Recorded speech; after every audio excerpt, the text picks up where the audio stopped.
ថ្ងៃថ្មីប្រវត្តិថ្មីដែលថ្ងៃនេះយើងមកនិយាយអំពីអាទិទេព Hermes នៅក្នុងរឿង Record of Ragnarok Hermes គឺជាអាទិទេពនៃសារទូតបច្ចេកវិទ្យានិងអ្នកនាំសាររបស់ពួកអាទិទេពក្រិកទោះបីជាគាត់មិនមែនជាអ្នកប្រយុទ្ធផ្ទាល់នៅលើសង្វៀនរហូតមកដល់ពេលនេះប៉ុន្តែគាត់គឺជាតួអង្គដ៏សំខាន់និងអាថ៌កំបាំងបំផុតម្នាក់នៅក្នុងសាច់រឿងបុគ្គលិកលក្ខណៈនិងរូបរាងគាត់បង្ហាញខ្លួនជាបុរសម្នាក់ដែលមានភាពថ្លៃថ្នូរស្លៀកពាក់ជាអ្នកបម្រើជាន់ខ្ពស់ឬ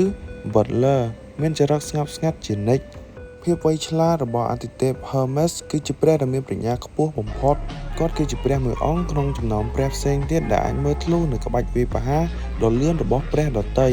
ដូចជាក្បាច់របស់ Zeus ជាដើមខណៈដែលអាទិទេពផ្សេងទៀតមើលមិនទាន់ជំនាញតន្ត្រីអាទិទេព Hermes តែងតែមកជាមួយ violon របស់គាត់នៅក្នុងការប្រកួតជុំទី2គាត់បានលេងបទភ្លេងយ៉ាងពិរោះនិងអស្ចារ្យដើម្បីអមដំណើរការបង្ហាញខ្លួនរបស់អាទិទេព Zeus ទេពកោសល្យតន្ត្រីរបស់គាត់គឺអស្ចារ្យរហូតអាចធ្វើឲ្យអ្នកស្ដាប់មានអារម្មណ៍រំភើបឬភ័យខ្លាចបានភាពអាថ៌កំបាំងឬ The Puppet Master អ្នកគាំទ្ររឿង Ragnarok នេះជាច្រើនសង្ស័យថា Hermes អាចមានគម្រោងការសម្ងាត់អ្វីមួយគាត់ហាក់ដូចជាដឹងរឿងគ្រប់យ៉ាងដែលកើតឡើងក្នុង Ragnarok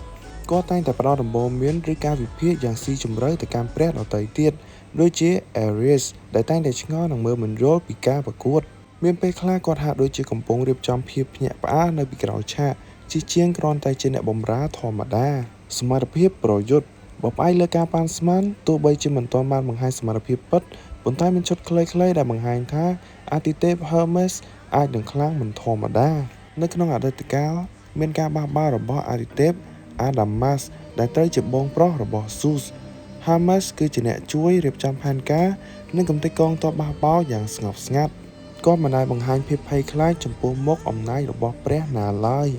សរុបមកអាទិទេព Hermes គឺជាតួអង្គដែលដឹងគ្រប់យ៉ាងប៉ុន្តែនិយាយតិចតួចគាត់ដើរតួជាអ្នកវិភាគការប្រកួតឲ្យអ្នកទស្សនានិង Ares យល់ពីបច្ចេកទេសដ៏ស្មុគស្មាញរបស់ស្ត្រីប៉ុន្តែនៅក្នុងការប្រកួតជុំទី7យើងបានឃើញអាទិទេព Hermes បង្ហាញការគោរពចំពោះអធិរាជ Chansey Hong គឺជាចំណុចដ៏គួរឲ្យចាប់អារម្មណ៍មួយព្រោះជាធម្មតា Hermes មានចរិតត្រជាក់និងពង្រឹងកន្តើយចំពោះមនុស្សជាតិប៉ុន្តែក៏បានប្រព្រឹត្តចំពោះអធិរាជ Chansey Hong ដូចជាអតិថិជន VIP មូលហេតុចម្បងដែល Hermes គោរពអធិរាជចិនអង្គនេះភាពជាអធិរាជដ៏ពិតប្រាកដនៅពេលដែល Chansey Hong បង្ហាញខ្លួនដំបូងគាត់បានដើរចូលក្នុងបន្ទប់សម្រាប់របស់ពួកអាទិទេពហើយអង្គុយនៅលើកៅអីរបស់ព្រះដោយគ្មានភាពញញើត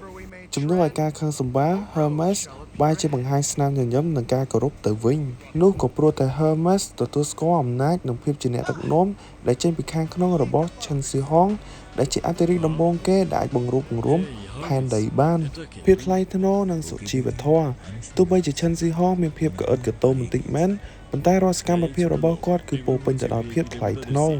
Hermes ដែលជាព្រះមានចរិតជាអ្នកបម្រើជាន់ខ្ពស់ចូលចិត្តមនុស្សមានរបៀបរៀបរយនិងដឹងពីតម្លៃរបស់ខ្លួនឯងនៅក្នុងសាច់រឿង Hermes ថែមទាំងឱនក្បាលគោរពនិងនាំផ្លូវ Chansey Hong ទៅកាន់សង្វៀនទៀតផងដែលទង្វើនេះបានធ្វើឲ្យព្រះ Ares ភ្ញាក់ផ្អើលយ៉ាងខ្លាំងសមត្ថភាពក្នុងការមើលឃើញខ្លឹមសារ Chansey Hong មានសមត្ថភាពពិសេសក្នុងការមើលឃើញចរន្តថាមពលឈីរបស់មនុស្សនិងព្រះ Hermes ខ្លួនឯងក៏ជាព្រះដែលមានប្រាជ្ញានិងចូលចិត្តសង្កេតដែរការដែលឃើញមនុស្សម្នាក់មានសមត្ថភាពវិភាគនិងយល់ដឹងពីចំណុចខ្សោយរបស់គូប្រកួតសូម្បីតែព្រះ Hades បានធ្វើឲ្យ Hermes មានអារម្មណ៍ថា Chansey Hong គឺជាមនុស្សដែលមានកម្រិតប្រាជ្ញាខ្ពស់ស្មើនឹងអាទិទេពកំពូលជ័យជំនះលើ Hades គឺជាព្រះដែល Hermes គោរពបំផុតម្នាក់ក្នុងចំណោមបងប្អូនធំរបស់ Zeus នៅពេលដែល Chansey Hong អាចយកឈ្នះ Hades ក្នុងការប្រកួតជុំទី7វាបានបញ្ជាក់ប្រាប់ Hermes ថាអធិរាជរបស់មនុស្សជាតិម្នាក់នេះមិនមែនមានតែសម្បកក្រៅនោះទេ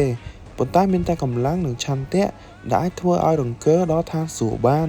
នៅក្នុងរឿង Ragnarok Hermes ហាក់ដូចជាចូលចិត្តភាពអស្ចារ្យជាងការប្រកាន់ពូជសាសន៍រវាងព្រះនិងមនុស្សឲ្យទទួលអង្គណាបង្ហាញភាពខ្លាំងក្លានិងប្រាជ្ញាដ៏អស្ចារ្យ Hermes នឹងផ្ដល់ការគោរពឲ្យជានិច្ចនេះជាការសង្ខេបខ្លីៗរបស់ Hermes ដែលជាអាទិទេពនៃសារទូតបច្ចេកវិទ្យានិងជាអ្នកនាំសាររបស់ពួកអាទិទេពក្រិកនៅក្នុងរឿង Record of Ragnarok ហើយយើងនឹងជួបគ្នានៅវីដេអូក្រោយ